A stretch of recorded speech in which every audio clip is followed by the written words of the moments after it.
With smartphones being one of the main medium of capturing moments of your life, chances are not everyone can afford a phone worth 100,000 rupees to get the best pictures possible.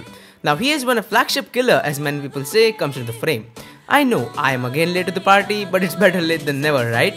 Welcome to the late camera review of the Asus Zenfone 5Z, a camera worth appreciating. Hey, what's up guys, Bhushan here from abgeekexpert. With that being said, let's get started.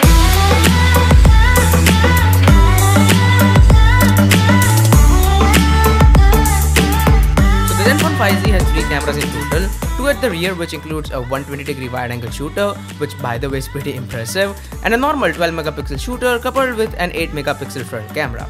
Okay, so if you're a person who's migrating from a budget camera-centric phone or let alone a budget smartphone like the Mi A1 or the Redmi Note 5 Pro, you're definitely gonna whip out this camera more often than you used to do with your budget smartphone. And the reason to that is the quality of the photos this phone provides is just magnificent. Take a look at this photo. The details are maintained really well, and if you add that wide-angle perspective to the photo becomes even more pleasing to look at. Now the 5Z performs great in daylight conditions, all the photos are well lit, and even the dynamic range is really impressive. All you have to do is just turn on the auto HDR mode in the camera app and let the phone do its magic. Now I do think that in some scenarios the algorithm tends to saturate the photos more than required, but again it's my personal preference and it may vary from person to person.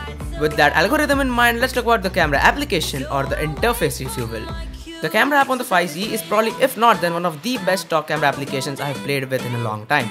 Everything is really easy and convenient to use. There is no confusion between modes like you will find in some other phones. There is also a dedicated manual mode included. That means, you guessed it, the camera 2 API is enabled out of the box. So apparently you can just use the Google camera simply by installing the APK.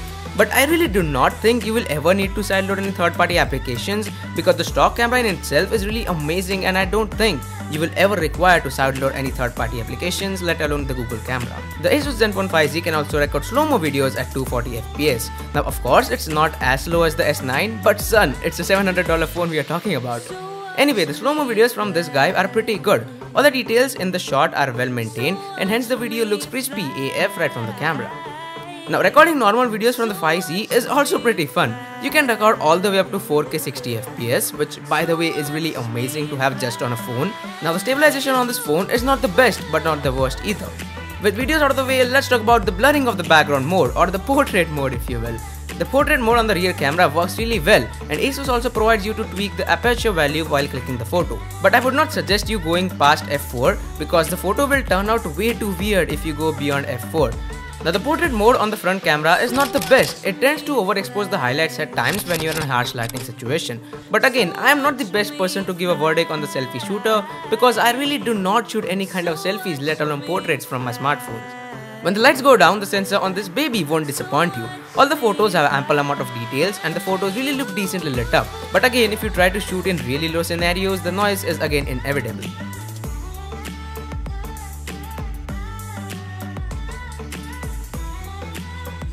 The only problem I have with the camera or the camera app in particular is at times the shutter response is way too much. For example, at the time of sunset when you try to click a photo, there is a delay of 2 seconds until you click the shutter button and the camera takes a photo.